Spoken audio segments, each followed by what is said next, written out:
എൻ്റെ ചൂടുകൊണ്ട് തൊടാൻ വേണ്ടി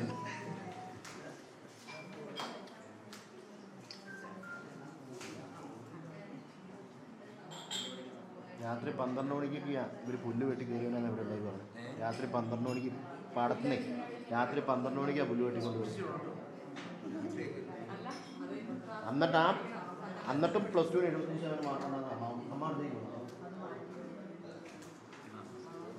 അമ്മാമ്മയോട് ഞങ്ങൾ പറഞ്ഞു തന്നെ ഇനി അമ്മയ്ക്ക് പറ്റാവുന്ന രീതിയിലുള്ള പണിയെടുപ്പിച്ചാന്ന് പറഞ്ഞു.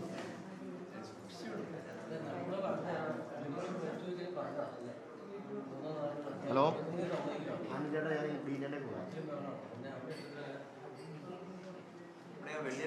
ചോദിച്ചായിരുന്നു.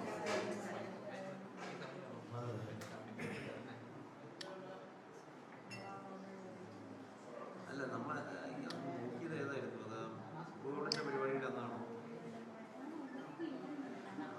മൂവാറ്റുപുഴയുടെ അതാണ്.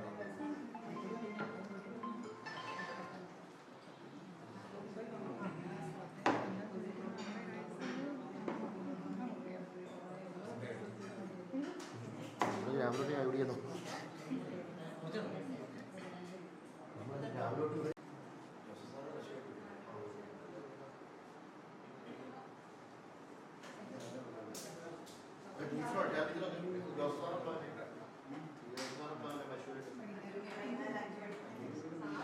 അല്ലെങ്കിൽ ഈ കുടുംബത്തെ ചേർത്ത് നിർത്തുന്ന ഒരു വലിയ കാഴ്ചയാണ് കാണാൻ കഴിഞ്ഞിട്ടുള്ളത്. ഒരു ദുരന്തമുണ്ടായിക്കഴിഞ്ഞാൽ ആ ദുരന്ത ഘട്ടത്തിൽ നിന്നും പുറത്ത് കിടക്കുന്നതിന് വേണ്ടി എല്ലാ മേഖലയിൽ നിന്നുമുള്ള വലിയ സഹകരണവും പിന്തുണയും ഉണ്ടാകുന്നു എന്നുള്ളത് നമുക്കെല്ലാവർക്കും വലിയ ആശ്വാസമാണ്.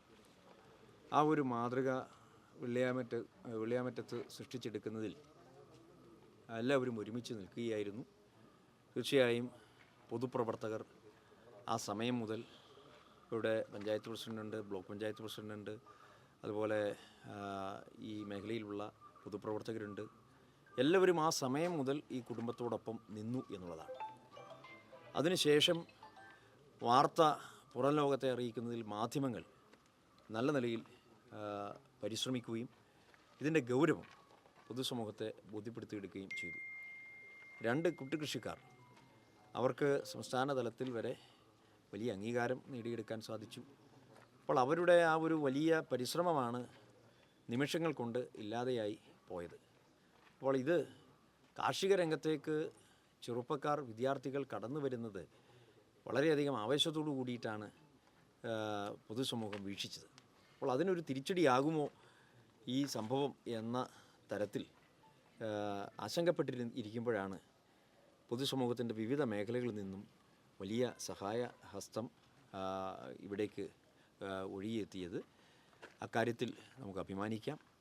സർക്കാർ തലത്തിൽ നിന്ന് 2 മന്ത്രിമാർ ഉൾപ്പെടെ ഇവിടെ വന്നു, നേരിട്ട് കാര്യങ്ങൾ വിലയിരുത്തി. അപ്പോൾ ഇത് ഒരുപക്ഷെ ഇനി മുന്നോട്ട് പോകുമ്പോൾ ധാരാളം ആളുകൾക്ക് ഒരു പ്രചോദനമായി മാറും എന്ന കാര്യത്തിൽ യാതൊരു സംശയവുമില്ല. ഒരു അത്യാഹിതം സംഭവിച്ചാൽ അതിൽ നിന്നൊക്കെ പുറത്തു കടക്കാൻ ആത്മവിശ്വാസത്തോടെ ഈ പ്രശ്നങ്ങളെയൊക്കെ അധികരിച്ച് മുന്നോട്ട് പോകാൻ കഴിയും എന്നുള്ളത് ഒരു ഒരു ഒരു വലിയൊരു കാര്യമായി നമുക്ക് ഇവിടെ എടുത്തു പറയാൻ കഴിയുന്നു.